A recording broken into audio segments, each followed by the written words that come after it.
Durante o funeral do meu pai, meus tios não perceberam que eu podia ouvi-los. O idiota nem faz ideia. Mudamos o testamento do meu pai no mês passado.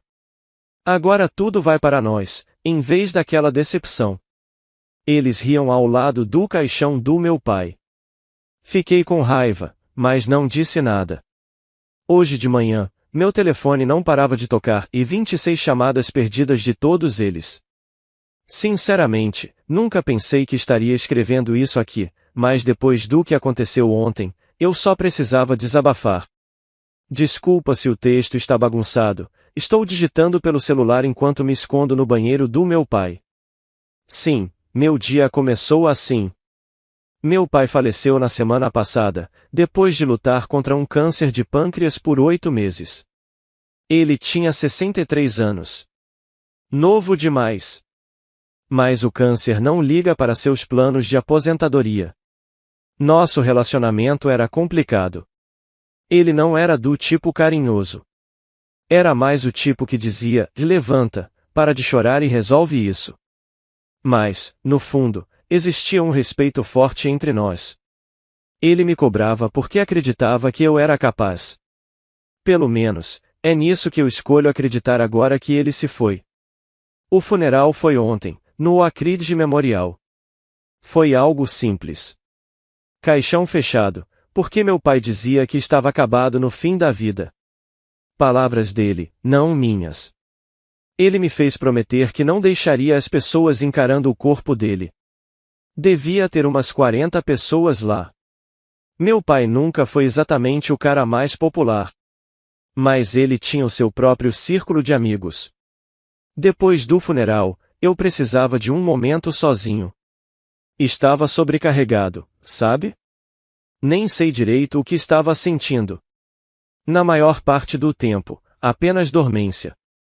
Passar 8 meses vendo alguém definhar é como uma lixa emocional. Vai te desgastando até não sobrar mais nada. Entrei em uma salinha ao lado do salão principal da funerária. Eles tinham essas pequenas áreas reservadas, com cadeiras confortáveis, para as pessoas se acalmarem um pouco. Afundei em uma daquelas poltronas no canto, fechei os olhos e só respirei fundo. Foi aí que eu os ouvi. A porta que dava para a sala do velório se abriu, e meus tios, Thomas e Beck, entraram. Suas vozes ecoaram antes que eu conseguisse entender quem estava falando. O tio Thomas estava no meio de uma frase. E a forma como ele olhou para mim durante o funeral? Como se eu tivesse que sentir pena dele ou algo assim. Ele sempre foi ingênuo, o tio Beck respondeu. Walter puxou a mãe, não o nosso lado. Eu congelei. Eles estavam falando de mim. Eu deveria ter dito algo, feito minha presença ser notada, mas... O tom deles. Algo me fez ficar quieto. O idiota nem imagina, Thomas disse, com um tom quase divertido. Mudamos o testamento do papai no mês passado. Eu podia até ouvir o sorriso na voz dele. Agora tudo vai para nós, em vez daquela decepção. Eles estavam ali, ao lado do caixão do meu pai. Rindo. Rindo. Ele acha que vai ficar com a casa, a empresa, tudo, Beck acrescentou. Espera só até segunda-feira, quando o Bill ler o testamento. A cara dele vai ser impagável. A melhor decisão que já tomamos, Thomas disse. Pegamos o papai quando ele estava todo dopado com aqueles remédios para dor. Naquele ponto, ele assinaria qualquer coisa. Meu sangue gelou. O chão parecia girar. Eles enganaram meu pai, quando ele estava doente sob efeito de remédios. Segurei o braço da cadeira com tanta força que meus nós dos dedos ficaram brancos. Walter não consegue nem cuidar de uma barraca de limonada, Beck debochou. Se ele assumisse a empresa do papai, ela quebraria em 1 ano. Thomas riu de novo. Isso não é problema dele. Já avisei a Maureen que não vamos mais precisar dos serviços dela depois da próxima semana. Não tem por que continuar pagando os casos de caridade do papai. Maureen. A governanta do meu pai nos últimos 15 anos. A mulher que, basicamente, largou tudo para cuidar dele durante a quimioterapia. Eles iam demitir ela. Fiquei ali, literalmente tremendo de raiva. Não estou exagerando. Olhei para as minhas mãos e elas estavam tremendo. Mas eu não disse nada. Não gritei. Não confrontei ninguém. Só fiquei ouvindo enquanto eles falavam sobre como tinham a protegido ao legado da família. De mim. Depois de um tempo, alguém chamou eles e foram embora. Eu fiquei ali, parado, por uns 20 minutos, tentando processar tudo o que tinha acabado de ouvir. Não vou mentir. Eu queria segui-los até o estacionamento e enfiar a cara deles no asfalto. A imagem do meu tio rindo ao lado do caixão do meu pai, enquanto conspiravam para roubar minha herança, está gravada na minha mente. Mas eu não fiz nada. Porque meu pai sempre dizia: nunca comece uma briga até saber exatamente como vai terminar. E naquele momento, eu não tinha ideia do que fazer. Então segui com o resto do funeral. De algum jeito, aceitei as condolências. Assenti para cada ele era um homem tão bom. Agradeci a todos por terem vindo, enquanto meus tios me observavam com aqueles sorrisos presunçosos. Provavelmente achando que tinham enganado a mim e ao meu pai. Quando tudo acabou, peguei o carro e fui até a casa do meu pai. Nossa casa. A casa onde cresci. Cada canto dela guarda uma memória. Boas e ruins. A sala de jantar, onde meu pai me ensinava matemática. O quintal, onde ele tentou me ensinar a jogar futebol. Mal. Nenhum de nós era atlético. A garagem, onde restauramos aquele velho Chevy quando fiz 16 anos. Quando entrei, encontrei Maureen na cozinha. Os olhos dela estavam vermelhos de tanto chorar. Parecia assustada ao me ver, como se não esperasse que ninguém fosse aparecer. Oh, Walter, ela disse, enxugando o rosto rapidamente. Eu só estava dando uma ajeitada. Você tá bem? Perguntei, mesmo sabendo que a resposta era óbvia. Ela hesitou por um momento e então apenas balançou a cabeça. Seu tio passou por aqui hoje de manhã, antes do funeral, ela disse. Disseram que era melhor eu começar a procurar outro emprego. Falaram que, assim que o testamento for lido na segunda-feira, eles vão assumir tudo e não vão mais precisar de mim. Senti a raiva crescer de novo. Eles não têm esse direito.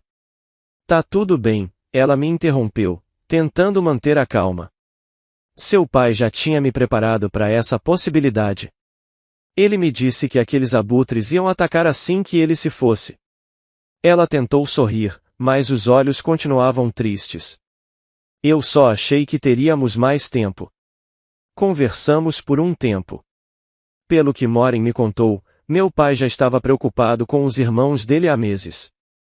Segundo ela, eles começaram a aparecer com mais frequência quando ele ficou pior. Mas sempre quando eu não estava por perto. E sempre trazendo papelada. Sempre insistindo em privacidade. Maureen mencionou algo sobre um cofre, mas não sabia muitos detalhes. Só que meu pai fazia questão de manter alguns documentos lá, fora de casa. Passei a noite na casa do meu pai. Não suportava a ideia de voltar para o meu apartamento vazio. Acabei dormindo no sofá por volta das 3 da manhã, depois de passar horas olhando um álbum de fotos antigo. Acordei hoje com o celular tocando. 26 chamadas perdidas. Do tio Thomas, do tio Beck, das esposas deles, até dos meus primos. E mais umas 40 mensagens de texto. Todas perguntando onde eu estava e exigindo que eu retornasse a ligação imediatamente. Ainda não respondi nenhuma delas. Mas alguma coisa aconteceu. Algo que deixou todos eles em pânico. E quer saber? Pela primeira vez desde que os ouvi rindo ao lado do caixão do meu pai. Eu estou ansioso para descobrir o que foi. Dessa vez, não era raiva. Era esperança. Seja lá o que tenha deixado eles em pânico, pode ser exatamente o que eu preciso para revidar. Porque eu não vou deixar que eles roubem o que meu pai queria que fosse meu. E, com certeza, não vou deixar que eles demitam Moren ou qualquer outra pessoa que foi leal ao meu pai. Meu pai me ensinou a escolher minhas batalhas.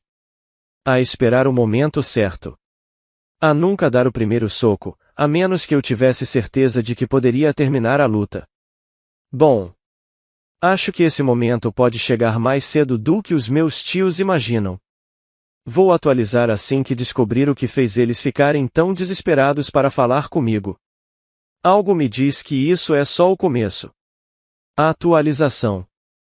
Antes de mais nada, quero agradecer por todo o apoio na minha última postagem. Não esperava que tanta gente se importasse com o drama da minha família, para ser sincero. Ler os comentários de vocês me ajudou a me sentir menos maluco com toda essa situação. Agora, sobre as 26 chamadas perdidas. Finalmente parei para ouvir as mensagens de voz ontem, por volta do meio-dia, depois de passar a manhã toda ignorando tudo.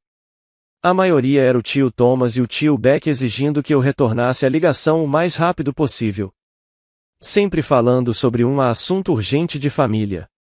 A última mensagem do Thomas foi só ele gritando que eu precisava parar de ser infantil e atender o maldito telefone. Infantil. Isso vindo de alguém que estava rindo igual uma criança de 12 anos ao lado do caixão do próprio irmão. Em vez de ligar de volta, mandei uma mensagem pro Diego. A gente se conhece desde a época da escola e ele sempre foi a pessoa para quem eu corro quando preciso de um bom conselho. Além disso, ele sabe muito sobre questões legais. Não vou entrar em detalhes sobre o porquê, mas acredite, ele é o cara certo para ter do meu lado agora. Enquanto esperava ele responder, comecei a vasculhar o escritório do meu pai. Não sabia exatamente o que estava procurando, mas precisava fazer alguma coisa. O quarto ainda tinha o cheiro dele. Aquela mistura de café e aquele desinfetante de mãos com cheiro de pinho que ele adorava, por algum motivo. Seus óculos ainda estavam ali. Os óculos de leitura dele ainda estavam na mesa, ao lado de uma palavra cruzada que ele não tinha terminado. Foi aí que me lembrei da nossa última conversa de verdade. 3 semanas antes de ele morrer. Antes dos analgésicos o transformarem numa sombra do que ele era. Eu estava sentado com ele, tentando convencê-lo a comer alguma coisa. Aqueles shakes de proteína do hospital, que cheiravam a papelão molhado. Do nada, ele agarrou meu pulso. Mesmo fraco, ainda tinha um aperto forte. E me disse que precisava ter certeza de que eu entendia uma coisa. Disse que Thomas e Beck estavam rondando como abutres ultimamente. Que eles sempre tiveram inveja porque o nosso avô deixou os negócios da família para ele, em vez de dividir entre os 3. Meu pai me disse que já tinha tomado providências para proteger o que era meu. Mas precisava que eu prometesse que lutaria se eles tentassem alguma coisa. Achei que ele estava só sendo paranoico por causa dos remédios. Agora percebo que aquele foi um dos últimos momentos lúcidos dele. Ele estava tentando me avisar. Diego chegou por volta das 2. E eu contei tudo pra ele. O que ouvi no funeral. A situação da Moren. As 26 ligações. Tudo. Ele não me interrompeu uma única vez. Só ficou digitando anotações no celular enquanto eu falava. Quando terminei, a primeira coisa que ele perguntou foi: o seu pai tinha uma enfermeira fixa nos últimos dias? Foi aí que me lembrei da Kendra. Ela cuidou do meu pai nos últimos 2 meses. Uma enfermeira jovem, talvez com uns 20 e poucos anos, sempre com aqueles uniformes coloridos e ouvindo música alta no celular enquanto trabalhava. Meu pai gostava dela. Dizia que ela não o tratava como se ele fosse feito de vidro. Ainda tinha o número dela nos contatos, então liguei ali mesmo, com Diego ouvindo. Ela ficou surpresa, mas foi super prestativa. Disse que sim, meus tios tinham visitado várias vezes nas últimas semanas do meu pai. Mas só quando eu não estava lá. Sempre insistiam em um tempo a sós com ele. Mesmo quando ela avisava que ele estava fortemente medicado. Mas o pior. Kendra disse que a última vez que eles apareceram foi provavelmente quando foi naquela última visita que eles fizeram meu pai assinar o que agora estão chamando de a Novo Testamento. Mas ele nem estava totalmente consciente. Kendra disse que entrou no quarto uma vez, só para checar os sinais vitais dele, e viu o Thomas segurando a mão do meu pai com uma caneta, guiando-a por um documento. Enquanto Beck e um outro cara, que ela não reconheceu, observavam. Ela achou estranho, mas pensou que era só um assunto de família. Mais tarde, comentou com a Maureen, que tentou me ligar na hora. Mas eu estava preso no trânsito e perdi a ligação. Quando vi a mensagem de voz e liguei de volta, já era tarde. Meu pai teve uma noite ruim e, no meio do caos, a conversa acabou ficando de lado. Diego parecia que ia dizer alguma coisa quando meu telefone começou a tocar de novo. Thomas e Beck. Ligando da casa do Thomas. Quase ignorei, mas Diego sugeriu que eu atendesse e gravasse a ligação. Me lembrou que, no nosso estado, só uma das partes precisa dar consentimento para a gravação ser legal. Ou seja, totalmente permitido. Coloquei no viva voz. Thomas começou a falar imediatamente.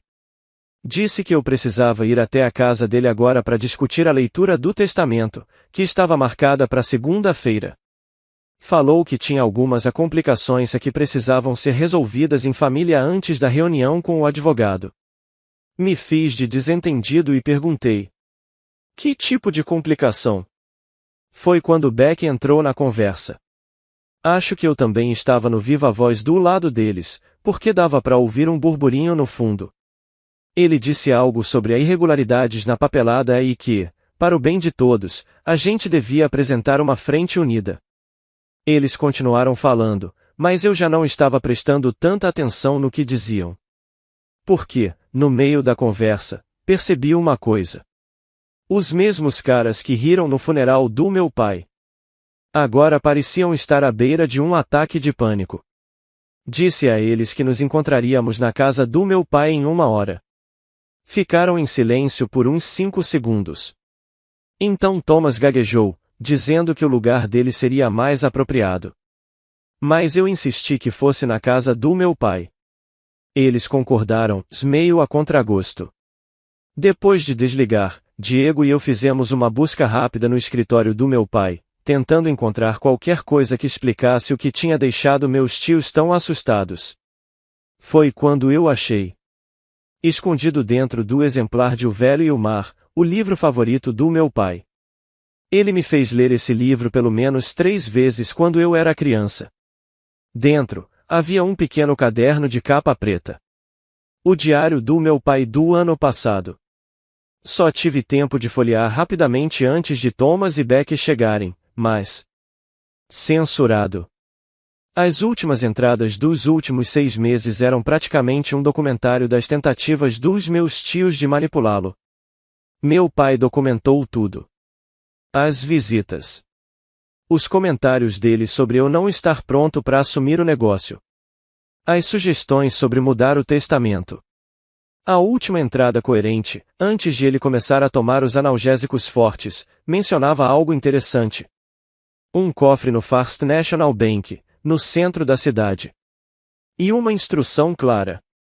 Walter precisa pegar a chave com Maureen. Nem tive tempo de processar direito antes da campainha tocar. Thomas e Beck estavam parados na porta. Pareciam ter envelhecido uns 10 anos de um dia pro outro. Thomas ainda forçava um sorriso. Beck nem conseguia me olhar nos olhos. Diego ficou na cozinha enquanto eu levava meus tios para a sala de estar. Eles não pareciam nada felizes ao ver que Maureen ainda estava lá, limpando alguns pratos. Thomas soltou algum comentário sobre as despesas desnecessárias com funcionários nesse momento de transição. Ignorei. Nos sentamos, e Thomas começou seu discurso. Disse que estavam preocupados com a leitura do testamento na segunda-feira. Que poderiam surgir algumas mudanças inesperadas que poderiam afetar a dinâmica da família. Mencionou que meu pai fez algumas alterações de última hora que poderiam parecer fora do comum. Fiquei calado. deixando eles cavarem o próprio buraco. Até que Beck, nervoso, soltou de uma vez. Eles estavam preocupados que eu exagerasse quando descobrisse que meu pai tinha mudado o testamento para deixar o controle acionário da empresa nas mãos deles. No testamento, eu só receberia um generoso estipêndio. Foi aí que perguntei, o mais inocentemente possível: quando exatamente o pai fez essas mudanças? Thomas respondeu sem nem piscar. Há umas 3 semanas. Ele estava perfeitamente lúcido e sabia exatamente o que estava fazendo. Eu balancei a cabeça e joguei outra pergunta. Se tudo foi feito de forma legal e honesta, por que vocês estão tão preocupados com a minha reação? O olhar que eles trocaram. Se eu já não soubesse que estavam mentindo, aquilo teria sido a confirmação. Eles começaram a recuar, dizendo que só queriam me preparar. Que queriam garantir que eu entendesse o raciocínio do meu pai. Aí Thomas teve a cara de pau de dizer que meu pai estava decepcionado comigo. Que ele não confiava em mim para cuidar do seu legado. Eu quase perdi a paciência ali mesmo. Quase joguei o diário na cara deles. Quase contei sobre Kendra. Mas a voz de Diego ecoou na minha cabeça. Não mostre suas cartas antes de ver as deles. Então, só assenti e falei. Agradeço a preocupação de vocês, mas prefiro esperar para ouvir tudo diretamente do advogado na segunda-feira. Basicamente, mostrei a porta de saída para eles. Eles tentaram continuar a conversa, mas ignorei. Assim que saíram, Diego apareceu da cozinha com o maior sorriso no rosto. Cara, eu gravei tudo. Disse, levantando o telefone. Agora tínhamos eles registrados, basicamente admitindo que estavam escondendo algo. Chamei Maureen e perguntei sobre a tal chave do cofre. Os olhos dela se arregalaram. Sem dizer nada, ela subiu correndo e voltou 5 minutos depois com um envelope pequeno. Dentro, havia uma chave. E um bilhete. A caligrafia do meu pai. Walter, em caso de emergência, confie apenas em você. Eu e Diego fomos direto pro banco. Mas já estava fechado. Vou ter que esperar até segunda de manhã para ver o que tem naquela caixa. Mais tarde, naquela noite, recebi uma mensagem do Diego. Ele conseguiu entrar em contato com um dos antigos parceiros de negócios do meu pai, um cara chamado Frank, que se aposentou no ano passado. Frank concordou em tomar café da manhã com a gente amanhã. Aparentemente, ele tem algumas histórias interessantes sobre as práticas nada honestas do meu tio, que podem ser muito úteis para nossa situação. Agora estou escrevendo isso aqui da cozinha do meu pai, 2 da manhã, porque simplesmente não consigo dormir. A casa parece diferente. Não só vazia porque ele se foi, mas como se estivesse esperando algo. Segunda-feira, talvez? Não faço ideia do que tem naquele cofre. Não sei o que Frank vai nos contar amanhã. Mas, pela primeira vez desde o funeral, sinto que, talvez, só talvez, meu pai estivesse um passo à frente dos irmãos esse tempo todo. Vou atualizar depois do encontro com Frank e da ida ao banco. Mas algo me diz que aqueles 26 telefonemas desesperados do meu tio foram só o começo dos problemas dele. Atualização, desculpem a demora. A última semana foi uma loucura total. Agora estou digitando isso aqui do escritório do meu pai, quer dizer, meu escritório. Ainda sou estranho falar isso. Então, onde parei? Ah, sim. Eu estava prestes a encontrar Frank, o antigo parceiro de negócios do meu pai, para o café da manhã, e depois ir ao banco ver o que tinha naquele cofre. Eu estava funcionando com 2 horas de sono e cafeína o suficiente para derrubar um cavalo, mas não tinha a menor chance de eu perder esses compromissos. Frank escolheu um restaurante pequeno no centro da cidade. Daquele tipo com cabines de vinil que fazem um barulho esquisito quando você senta. E garçonetes que chamam todo mundo de a meu bem. Frank já estava lá quando cheguei, tomando o que parecia ser a 3ª xícara de café, pelo tanto de potinhos de creme vazios espalhados pela mesa. Minha primeira impressão? Não era bem o que eu esperava. Frank era um cara baixo, careca, com óculos grossos e um cardigan que já tinha visto dias melhores. Definitivamente não tinha a cara de um grande empresário. Mas meu pai sempre dizia, as aparências são o melhor disfarce. Frank não perdeu tempo com um papo furado. Enquanto eu ainda tentava decidir entre panquecas e waffles, ele simplesmente deslizou uma pasta de papel pardo na minha direção. Foi assim que descobri que Frank vinha guardando registros de todas as sujeiras que meus tios fizeram na empresa nos últimos 10 anos. Nada exatamente legal, mas com certeza antiético. Tentativas de anular decisões do meu pai, clientes que tentaram roubar, e até uma tentativa frustrada de convencer o conselho a tirar meu pai da empresa 3 anos atrás, quando ele foi diagnosticado. Mas a verdadeira bomba? Meu pai sabia. Sabia há anos. E ele estava documentando tudo. Construindo o que Frank chamou de apólice de seguro. Segundo Frank, meu pai nunca confiou nos irmãos desde que eles tentaram convencer meu avô a vender a empresa nos anos 90. Meu pai foi o único que quis manter o negócio na família, e o vovô ficou do lado dele. Thomas e Becky nunca perdoaram isso. Enquanto Frank falava, uma coisa ficou clara para mim. Isso não era só sobre herança ou dinheiro. Isso era um rancor de 30 anos apodrecendo. Depois do café da manhã, fomos de panquecas, precisava da dose extra de açúcar, fui direto pro First National. Diego me encontrou lá, parecendo incrivelmente arrumado para uma manhã de domingo. Já eu. Provavelmente parecia que tinha sido atropelado por um caminhão e arrastado por alguns quilômetros. Dentro do cofre, havia 3 coisas. Um pendrive. Um envelope lacrado, endereçado a William Shen, advogado. E uma carta. Simplesmente endereçada a mim. Walter. Abri minha carta ali mesmo, na sala reservada do banco. Ela estava datada de apenas 2 meses atrás, quando o papai ainda estava lúcido, mas já sabia que não tinha muito tempo. A carta não era longa, mas me acertou como uma tonelada de tijolos. Walter. Se você está lendo isso, então Thomas e Becky fizeram exatamente o que eu temia.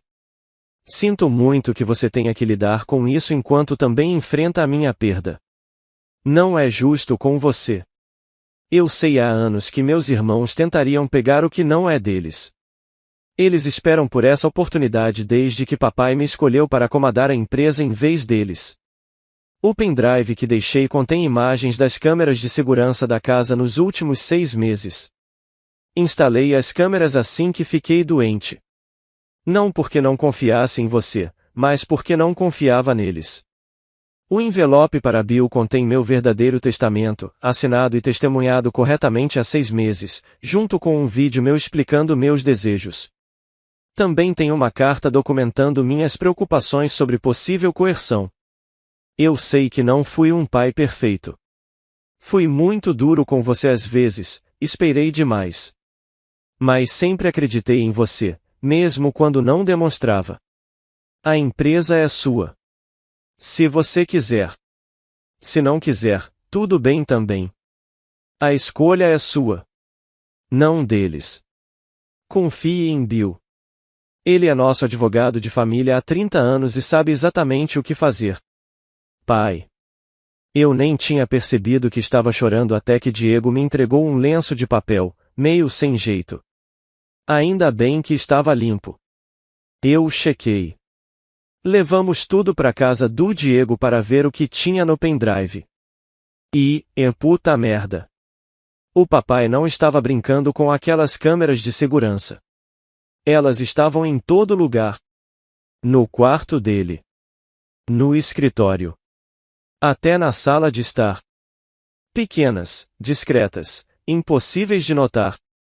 A menos que você estivesse procurando. E elas pegaram tudo. Thomas e Becky indo lá quando o papai já estava quase inconsciente. A testemunha que eles trouxeram e que nunca viu o papai assinar nada. Thomas literalmente segurando a mão do papai para forçar a assinatura dos papéis. Becky vigiando a porta. Tudo gravado. Resolução 4K. Carimbo de data e hora. Papai basicamente armou a armadilha perfeita, e meus tios caíram direto nela. Na segunda-feira de manhã, eu acordei me sentindo estranhamente calmo. Passei a noite de domingo na casa do papai. Dormi no meu antigo quarto pela primeira vez em anos. O ventilador de teto ainda fazia aquele barulho de clique a cada 3 voltas. Quando eu era criança, isso me deixava louco. Agora, era quase reconfortante. Cheguei ao escritório do Bill Shen 20 minutos mais cedo. Trouxe comigo Diego, Moren e minha namorada, Aurora. Ela pegou um voo no domingo à noite, depois que eu finalmente contei tudo o que estava acontecendo. Aurora não curte drama familiar. A família dela parece saída de uma sitcom, abraços em grupo, piadas internas, todo mundo se dando bem. Mas ela segurou minha mão o caminho inteiro. Bill era um senhor asiático, elegante, com um terno impecável e óculos de leitura que o faziam parecer um personagem de John Grisham. Assim que ele me cumprimentou com aquele olhar de quem já sabia de tudo, eu soube. Papai estava certo em confiar nele. Entreguei o envelope do cofre. Ele nem pareceu surpreso. Só assentiu e pediu para eu esperar na sala de conferências enquanto ele revisava o conteúdo. Thomas e Beck chegaram 10 minutos depois. Trouxeram esposas, filhos, a produção completa para fazer pose de A Família Unida. Quando me viram ali, cercado pelos meus, deu para ver que eles hesitaram. Principalmente quando notaram Moren. Thomas até tentou soltar uma piada sobre membros não familiares a estarem presentes numa leitura privada. Mas Bill cortou isso na hora.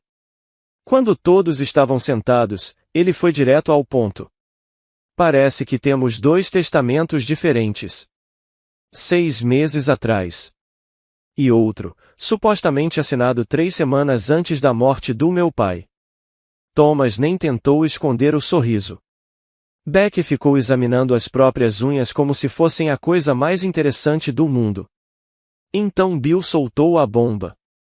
Antes de prosseguirmos com qualquer documento, eu gostaria de mostrar um vídeo que George gravou há 6 meses, quando executou seu testamento oficial.